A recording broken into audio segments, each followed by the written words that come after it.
So let's go ahead and get going. My name is BJ Atarian. I am an Apple certified pro for an instructor for Final Cut Pro. And I'm also a Blackmagic design instructor for DaVinci Resolve. Today is it's a 45-minute webinar or so, give or take, that will be discussing some topics here in Final Cut. And I'll just jump this to full screen. Some of the things that we're going to talk about here today, metadata and batch renaming, creating advanced smart collections, different types of edits that we can do, looking at roles, color correction workflow, and then we're going to jump in and out of Motion, which is Apple's its sister program, the Motion Compositor. And if we have time, I have a bonus on there as well. Like I said, it's about 45 minutes, give or take. I do have the chat open here. If you have any questions, please feel free to throw them in the chat. I'll be able to look at that. And we'll also have time at the end for questions as well. So it should be a lot of fun. And we will go ahead and we will dive right on into this. Again, welcome. Let's get started. So the first thing I'm going to do is I'm going to jump out of Keynote here and jump into Final Cut. And in Final Cut, just exploring a little bit what I have right now. I've got our webinar library. I've got our Smart Collections folder and our webinar event. And I'm going to go ahead and just reset back to the default settings. So I would do that by going to Workspace and just click on Default. And I'm back there. I'm also going to move my Zoom settings out of the way so I can see what I'm doing. And I personally like to see all of my clips as one thumbnail. And I can change that right here by just dragging this down to that. So that's kind of like my workflow that I have right now. And if I look through this, I'm going to go ahead and open our FMC webinar event. I've got several keyword collections. I can tell that from these little keys here. The one I'm interested right now in is this coffee keyword collection. And I'm going to click on that and open them up here. And as I scrub through these, I can see that this looks like it's a lot of different clips about coffee, and that's exactly what it is. It's from a vignette that we make about how we roast coffee beans. But these look like they are named through keyword conventions or something like that. Not really what I want to name them as. So my goal here is to name all these clips based on naming convention that I set up. And I do that in the info inspector. Now, to get to the info inspector, right now it says in my inspector area, well, there's nothing to inspect, and there isn't. So I'm going to click on a clip, and now I can pull up my info inspector. And this, of course, gives me all the info that I need about the clip. But what I'm interested to going to is down here to this apply custom name. And when I click on that, I'm going to go to edit. And it pulls up this naming presets HUD. And what I'm going to do is I'm going to go ahead and create a new naming preset. So I'm going to click the plus down here. And I'm going to call this custom info. I'll do it all caps so we can see it. Enter. So it's created there. And I'm going to go ahead and drag it to the top. That'll become important later on. So I have it up there at the top. And I'm going to go ahead and take this token that's in here and delete it. So now what I want to do is these are all coffee clips. So I'm going to want all of these clips to start with the name coffee. So I'm going to type in coffee. And I'm going to put a space after coffee. And now to get the naming convention I want, all I have to do is drag these tokens from down here up into the format right here. So let's go ahead and I'll start by dragging counter up. And the important thing is after I do it, I want to put it in a space, and that'll become, you'll see why in just a minute. So I've got counter there. And how about if I go ahead and grab the, let's see here, about clip date and clip time. So let's get our clip time. Oh, hang on. Here's clip date. That's what I'm looking for. And I'll put a space past there and then clip time. And again, another space after that. And maybe down here, we can grab the manufacturer of the camera because it's under the camera format area. And I'll do space there, and maybe I'll do source format too. Okay, so I've got all these different things. And oh, you know what would be good? Let's go ahead and change this to number of digits 2. And when I'm happy with what I want, I'm going to click OK. Now I look back over at my clips and nothing happened because we haven't actually applied it. It's kind of a misnomer there. It says apply custom name, but that's not what we did. So we need to actually apply it. And I'm going to select all of these clips by hitting Command A. And I am going to go back over to my apply custom name drop down. And this is why I said it was kind of important to drag it up to the top. Look what now is at the very top, what we just created, that custom info. I click on that. And now I've got the name as I want it to. Now it's tough to see it here as thumbnail, but I can go and I can switch over to list view and I can click on it and I can scroll out to the right. I can twirl this further open and I have exactly how I want. Coffee, clip 01, the date, the camera, and the format type. And there they are. So that's how you can quickly name a customized naming convention to all of your clips in your media pool. So looking ahead, a lot of people create keyword collections. I use keyword collections a lot. We have some here. I'm going to switch back to my list view, or excuse me, back to my thumbnail view. But a lot of people use keyword collections. Some editors use smart collections. What is the difference between a keyword collection and a smart collection? So again, we have these keyword collections here, and we've seen that. So if I were to click on this interview keyword collection, it looks like I have some interview clips. I'm going to go ahead and jump back up to my event to see all the footage, to see what I have in here. So I've got my FMC webinar project that's in the timeline. And I'm looking and I see some audio, a lot of B-roll. There are those interview clips, so on and so forth as I scan through here. So these keyword collections that we have over here, you can only add clips into a keyword collection if you do it manually. You add the clips into the collection. Smart collections are different. They are dynamic. So they automatically add clips based on filters that we set up. I can't drag a clip into a smart collection. I can to a keyword collection. So let me show you how that actually works. I'm in the event. I am going to make an audio only keyword collection. So I know I just saw some music here. Okay, so it's tears. So I'm going to search by tears just to narrow this down.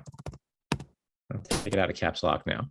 All right, here are my two. I'm going to select them both, and I'm going to hit Command K to bring up my keyword editor. All right, so it already has 2 keyword tokens applied on there. That's fine. I'm going to type a third. I'm just going to call it audio. And before I hit enter, a couple things are going to happen. This token will pop up. And then over here, we should also now see an audio keyword collection. So I'll hit enter and see what happens. Oh, yep, there we go. There's the audio token. I'm going to close this, Command K, and I click on the audio keyword collection. Those 2 were there. I'm going to close this out also, just in case there was anything else that we wanted to put in there. We'd find it. So great. We have now created this audio only keyword collection. I'm going to go up to my library here, and I have this folder called Smart Collections. I'm going to twirl that down. And there is also an audio-only Smart Collection. I'm going to click on that, and it's the same thing as our keyword collection. Okay, so they're already in there. So I'll just jump off both of them for a second. And on the desktop, I'm going to Command I to go to my desktop for a second. I have this helicopter takeoff file, and it's exactly that. If I play over it, a helicopter taking off. So that's perfect. I'm gonna make sure it goes into my FMC webinar, and yeah, I'm fine with all the other settings. I'm gonna click import selected. And I see it in my media pool. There it is at the top. So if I go ahead and click on my, it's an audio file, right? If I go ahead and click on my audio keyword collection, it's not there. But if I click on my audio only smart collection, it's there. So I didn't move it there. It got there based on properties that we had already set up. In this case, this is a smart collection that Final Cut had set up, but we can create our own too. In order for this to get to the audio keyword collection, I would have to go and keyword that clip. So I could do that, FMC webinar. I could Command K like I just did, or I can just drag it in there or part of it in there and just drag it on in. I'm not going to do that for right now, but that's the difference between smart collections and keyword collections. And that's cool, but we can definitely go deeper with smart collections. So if we go back again, and I'll just go back and do a webinar library level smart collection. And look, I see that we have a lot of B-roll here. So let's create a smart collection that shows us our unused B-roll, but not actually keywording any of these clips with the word B-roll. So to do that, I've got the webinar library selected, and it's kind of hidden on where you go to actually make a new smart collection. But you go over here to this filter, and it pops up the filter here. And you notice down here at the bottom, it says make a new library smart collection. We're not to that point yet, because we have to go ahead and define this as to what it's going to, what our rules and our parameters are going to be. So I've got it here, and I'm going to go ahead and select this plus. And when I select the plus, I'm going to go ahead and go down to used media. Now, as I click on this, this area updates automatically. And notice now there are only 3 clips there. Those are the same 3 clips that I have down in my timeline.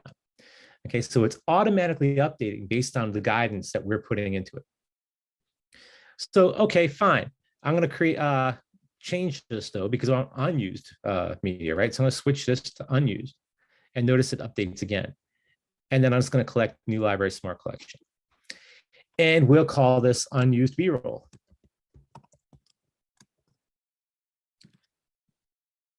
So there we are, and that's good, but it's not exactly what we're looking for, because, well, we know we have these interview clips.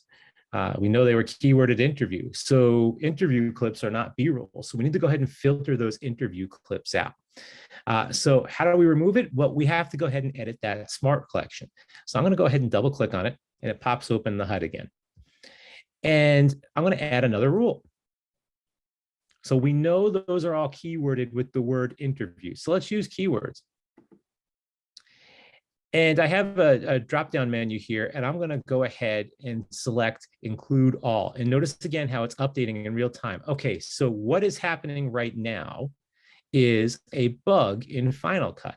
It says on my screen, no items match, yet I see all these clips. And in reality, no items match this, because no items in my media pool have all of these keywords applied to it. So don't worry about it. We'll work through that in just a second. So just to the right of this is this batch pop-up. So I could go through and deselect all of them, but I don't want to do that. I'm just going to click uncheck all. And when I do that, it does it for me automatically. And good, it looks like it might have caught back up with us over here, because that's what we're seeing in our media pool. So good, we have that, we have it unchecked. And now I want to change this back to does not include any. And the reason why is because I want to filter out the interview clips. So it does not include any, and I'm going to select the interview keyword. And what should be happening, and it's still not quite happening, is over here, those interview clips went away. That's okay, they didn't go away. I'm going to go ahead and close this. We've got the rule there. That's what we want. I'll close this. And if I click off of that smart collection and then click back on it, they are gone. It's interesting on that bug, because I worked through this morning and the bug did not happen, but it has happened in previous times. I taught this. I thought, okay, maybe they have it updated and they worked that bug out. Clearly, we still saw it. So what should have been happening is it should have been updating in real time. It was doing that. It just wasn't reflecting that in the media browser. So I just clicked off it and clicked back on it. So that's good, but that's still not great, because in this unused B-roll, we have music. And we're not going to use music as B-roll. So we have to go back in there and edit one more time. So let's go ahead and do it again. And I'm going to add another rule. And this time I'm going to make media type. And I have to twirl down a little bit to get to it. But media type is not audio only. And now if I click out of that, hopefully, yeah, there's no more audio here. It took out the tears of joy and it took out the helicopter. So think about what we just did there. We created a whole collection of clips, a whole smart collection of B-roll clips, even though we didn't code any of those clips with any kind of keywords or really even touch any of the clips.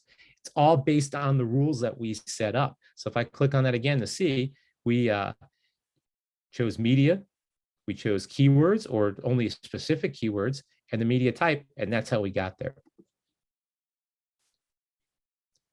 Good. Well, that's one way we can organize inside of Final Cut, and you can organize in a lot of different ways. Another way that's kind of unique to Final Cut is the use of roles. So roles enable grouping inside of projects. There are video and audio roles. There can definitely be sub roles, and there are multiple ways that you can assign or edit roles. So one way to do it, I just want to select any clip. I'm going to control click or right click on it, assign audio or video roles, edit roles, and I get my role inspector. I'm going to cancel that. Another way to do it, you can go up to the modify menu, edit roles. There it is again, cancel out of that. Third way, right here in the inspector. Pops it back up again. The fourth way to do it is I could do it in my timeline index, which is right here. So I click on that and I can go down to roles and then I can edit roles there again. One interesting thing about roles is if I assign them up here in the media browser, it carries with it the clip, anywhere the clip goes in this project. If I assign that role down here in the timeline, it is specific to that clip. So if you want a role to be assigned to the clip anywhere you use it in the project, you're going to want to do it up here. If you want it specifically, let's say I want to assign a role specifically for this clip, I can do that. Oh, sorry about that. I can do that here.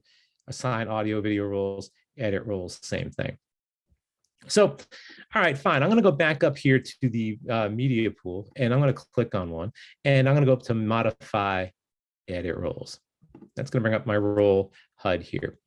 And we have audio roles and we have video roles. And if we look over each one of these, we could add sub roles, we could change the color, we could expand the role. Let's go ahead and I'll tell you what we'll do. I'm going to add an audio role and I'm going to call it natural sound. So, not a sub role, sorry about that. I'm going to collapse that one. Add audio role. And I'll call it natural sound.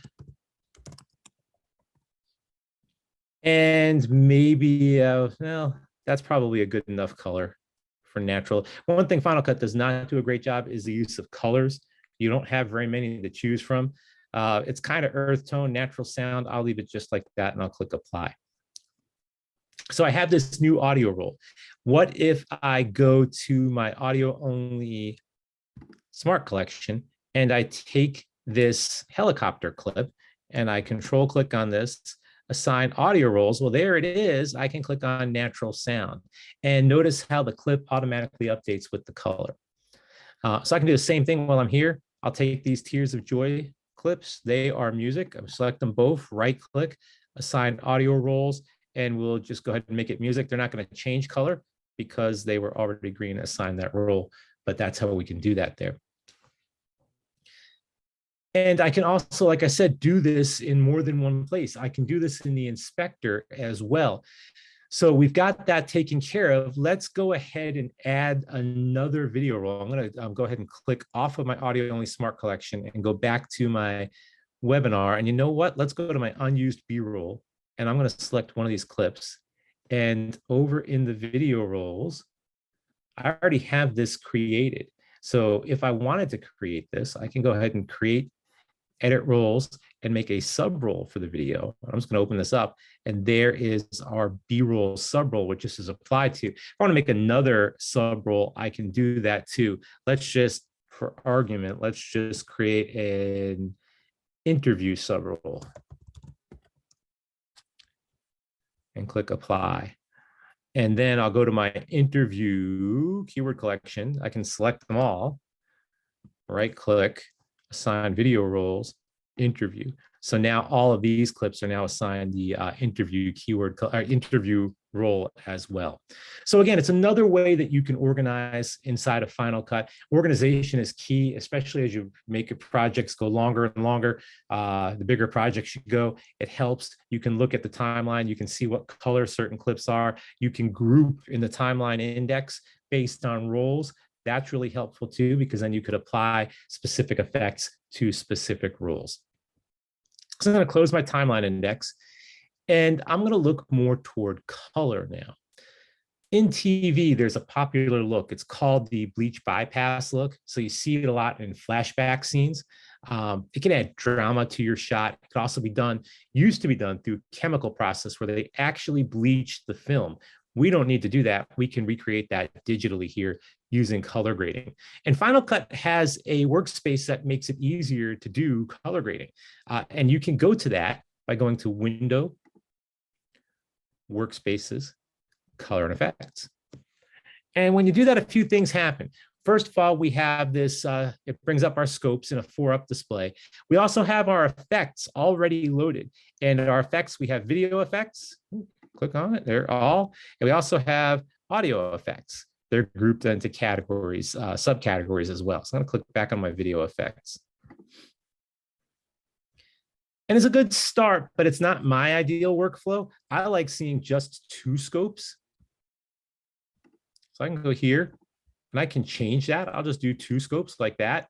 And maybe it's not the vector scope that I really want to see. Maybe I want to go ahead and see the RGB parade. So if I go to, and then go to RGB parade. So I have that there. And maybe I just want to have my LumaScope just like that over there. That looks good. And also, I personally like to see a little bit more space here so I can see my viewer and see my scopes a little bit better. Less importance what's going on in the timeline because I'm going to be grading here. So, okay, so I like that. That is my setup. I can save that as a default work or a workspace. So if I go up to Window, Workspaces, Save Workspace As, and I'll just call this webinar color. Click Save. So if I were to reset back to the default, back to where I was, and now I'm actually ready to grade, I can go back up to the Window, Workspaces, there's Webinar Color, and we're right back to where we were. So this might make it easier for you if you find that you like a different setup. I probably would close the inspector too, so I have more real estate up top. But like I said, we're looking at that bleach bypass. We don't need to actually go in and grade that because Final Cut has an effect that is called bleach bypass. I'm going to search for it. And there it is. And so I'm going to go ahead and drop this on the first clip and play over it. And we can see it's kind of got that bleach bypass look. To be sure it's there, I can go up to my video inspector and there it is. And I can pull that back if I want to. My scopes update real time, but I'm fine with that at 100%. However, it's not quite the look that I'm going for. What I'd like to see is a bleach bypass with kind of like a comic effect applied to it too. And I can do that. I'm going to search. And I'm going to go over here to my comic looks and nothing comes up. This happens all the time. The reason why nothing has come up, and not just here, if I'm searching anywhere inside Final Cut, well, odds are I probably have something in my search field, and I do. I still have bleach there. So I could clear that out with the X here. I could just type over it. And once I do that, it updates again in real time, and I have all these different comic effects. I could hover over to see the effects I want. That's what I'm looking for. Can double click on it. And when I double click on it, it also throws the effect on the selected clip. I see it update in the inspector as well. And this is the effect that I am looking for. Don't ask why. That's the effect I'm looking for, right? It's something crazy. And I want to apply this to other clips. Well, I could go back and keep repeating that same thing again and again, or I can go down to the Save Effects preset.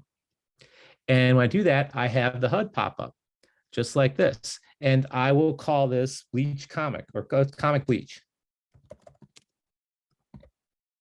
And I'll leave it in my comic looks category. If I wanted to, I could put it in a different category. I could create a new category. I'm fine with that, just like that. And I'm going to click Save. And when I do that, notice what happens over here. It updates in real time. And now I have a new effect that I created based on my guidelines here. And so now I can just select that and drop it on the second clip. and I don't have to go back and recreate all that I did. It's just there for me. So again, that lives right here. Save effects preset. You apply the effects, you get them how you want them to be, and then you just save it as a name. And now you can apply it to other clips. So I'm going to go back to my default workspace here. I could go up to Window and do all that. The keyboard shortcut is Command 0. So Command 0 gets you back to your default. If I wanted to go the other way, Window, Workspaces, and then Default. But I'm back. This is what I want. I'm playing over this first clip, and this is good. By the way, I'm going to zoom in a little by hitting Command plus. It's actually Command equals, but looks like the plus is in the right spot. And what I'd like to do here is I'd like to go ahead and introduce this woman, add a lower third to her, to the clip. And I do that. The lower thirds all live in my titles inspector right here. And I'm going to go to my titles. And I'll just scan. All of these are shipped with Final Cut. There's no special ones in here. So I wanted to do Star Wars, I can, but I'm not going to do that. What I'm looking for is a good lower third. So, all right, here's one. Yeah, that's kind of work. That'll work. So I'm just going to select it and hit Q. And when I hit Q, it connects to the clip. And I'm going to double click it to open it up. And what it does is it opens it up and it gets it ready to be edited. You notice the word name is now highlighted here. So I'm just going to type woman and jogging. So good. Let's look over that and see how that looks. All right, it's a good start, but what I would like to see instead is maybe this word jogging kind of get thrown off this way.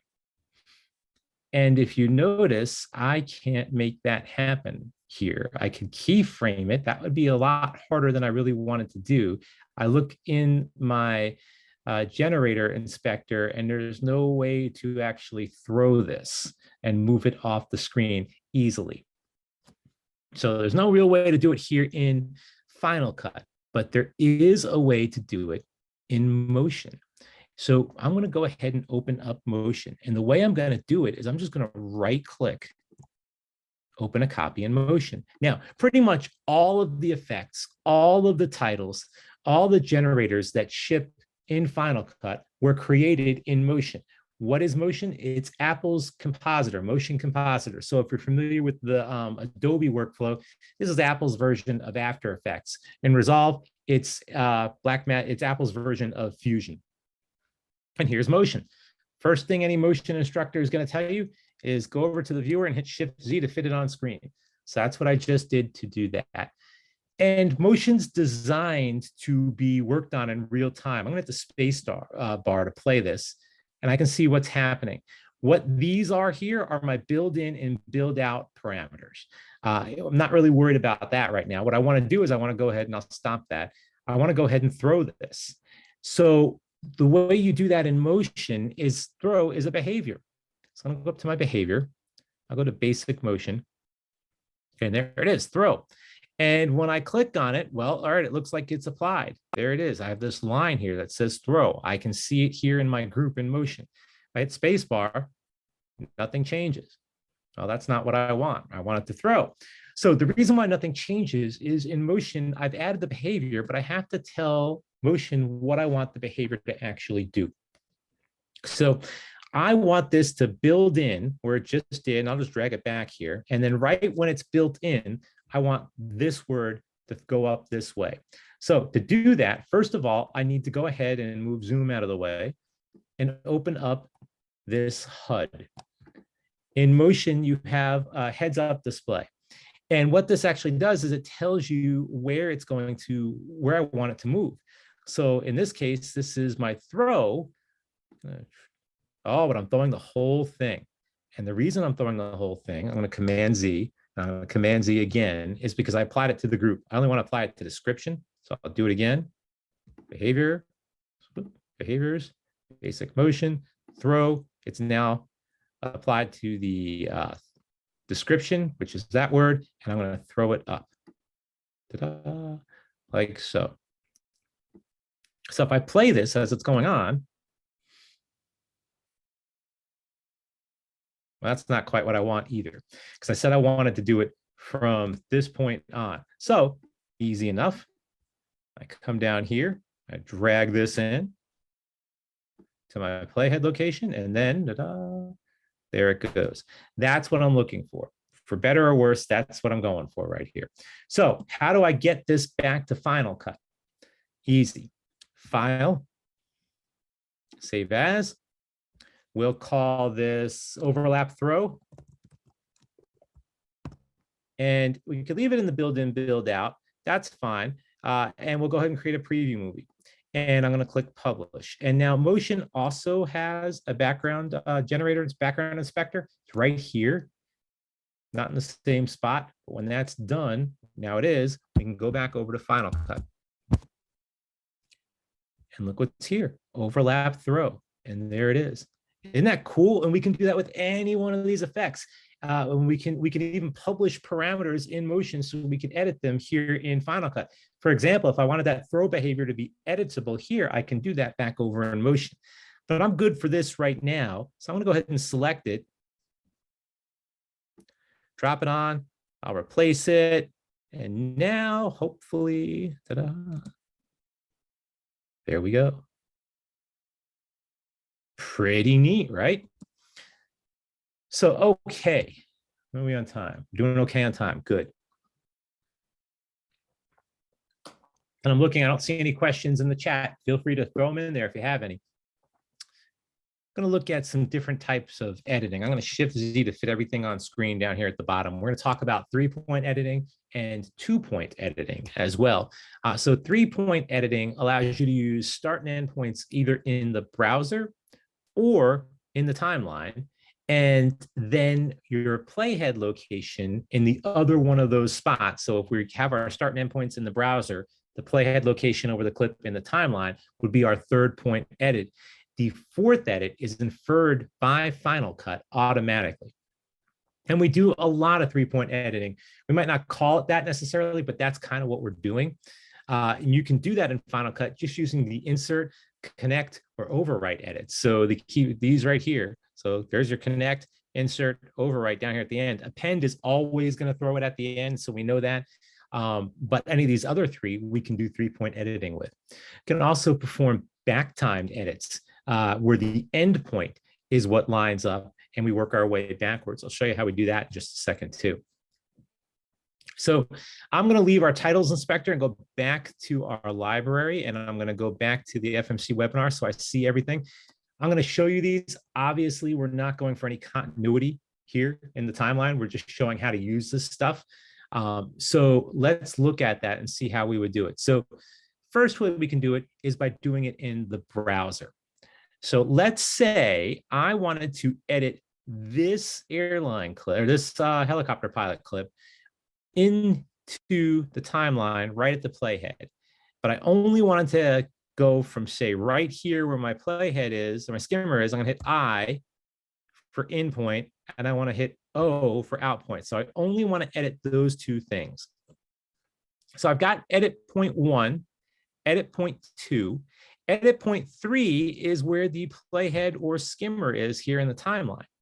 And so if I were to select this, and let's just do a connected clip, I'll hit Q. Well, that's clearly not what we want. So I'm going to undo, or actually it was. It's a lot longer clip. Let's try that again. I didn't realize it was that long of a clip. I just edited that into the timeline. But I connected to that based on here, here, and here. I'll Command Z that, and let's make it a lot shorter because change my out point by hitting O, Q. There we are. So it's a lot shorter there. And that's a 3-point edit. That's a 3-point edit for a connected clip. I'll Command Z that because we can actually do that as an overwrite clip too. Now, I personally don't use a lot of overwrite edits in Final Cut because I end up building my storylines up as I go, where I build upward based on connected clips. But if I wanted to do it as an overwrite edit, I can do the same thing too. So the exact same thing happens. In, out, there is my point there in the timeline, and I can hit D or I can hit the overwrite button, and it goes ahead and writes that in.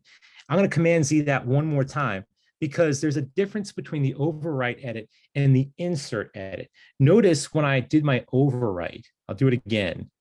my timeline didn't get any longer, right? So it's still at the same length. I'm going to Command Z that. When I do the insert edit, it ripples everything further down. So a little bit different between insert and overwrite. Command Z that again. And by the way, so again, it works with connect, overwrite, or insert. Now I can do the same thing and work in reverse in the timeline. Let's say I wanted to put that clip and start it right here. I make an in point in the timeline and I'll make my out point somewhere over here. So that's the range in the timeline that I would like to use. And now I need one in point here. So I'm going to deselect my range, and I'm going to do that by Option X. And so now I don't have any range selected there. Now it's going to select on it. I'll make my endpoint. And when I hit Q now, it fits just that range that we had selected on that connected clip. So I'm going to go ahead and Command Z this again. And I will do the same thing for the overwrite. So I'll hit D. Same thing happens, Command Z. So again, 3-point editing, either from the browser or from the timeline. So that's good. What if I wanted to do this in reverse? I wanted to do but before I get to that, I want to show you one other really cool thing. I am right now in my select mode. Select. If I change my range to my range tool, which is right here, and I select a range, I'm just going to click and drag over that range. Okay, so now we have that there.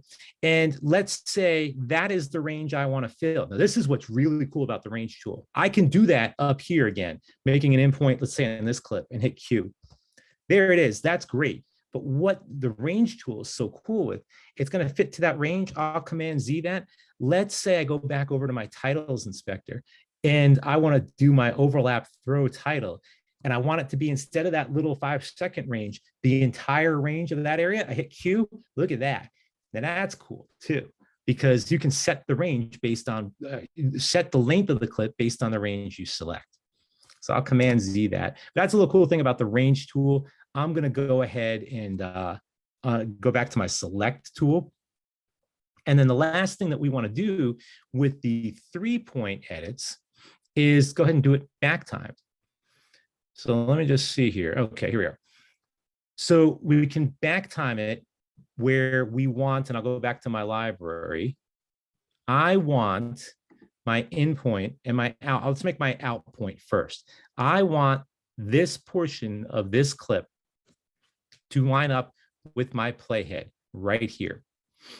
Okay, so I've got my in and my out, and there's my third edit. It's done the exact same way with a modifier key. I hit Shift and then Q. It works its way backward.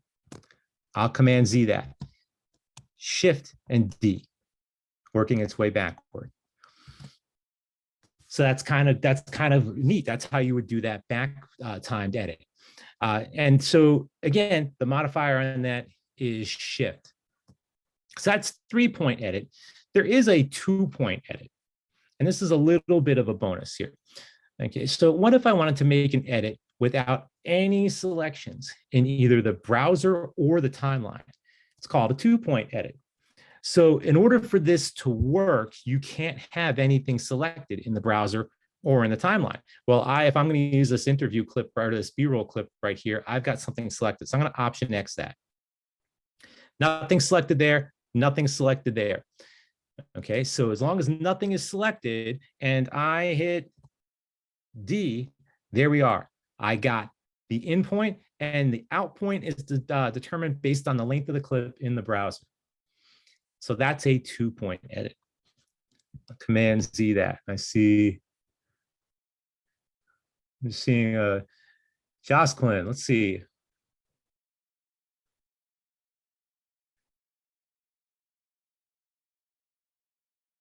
I'm glad you like it. That's great. Great. Yeah, no, thank you, Josqueline. I'm hoping I'm pronouncing that right. That's great. And you'll find, so Josqueline was saying how really likes Final Cut. It is really easy. Sometimes you overthink it, and it's just done. Just like that, we probably would have really had to think how to do a 2-point edit. No, it just has to hit a button. So that's great. All right, I'm going to give a little bonus here. This one is if you are familiar with working with adjustment layers. Adjustment layers are essentially everything inside Final Cut, really any NLE. These are all containers. So they just hold things. And it would be great to be able to apply an effect, let's say, to your entire timeline at one time, instead of each individual clip. Final Cut's a little bit weak with that. There's not an easy way to do it. I'm going to show you 2 ways to do it. 1, using compound clips, and 2, going back to motion for a second, because Final Cut doesn't have an adjustment layer built in. So first of all, let's just look at a compound clip. Let's say, I'm going to delete our lower third here.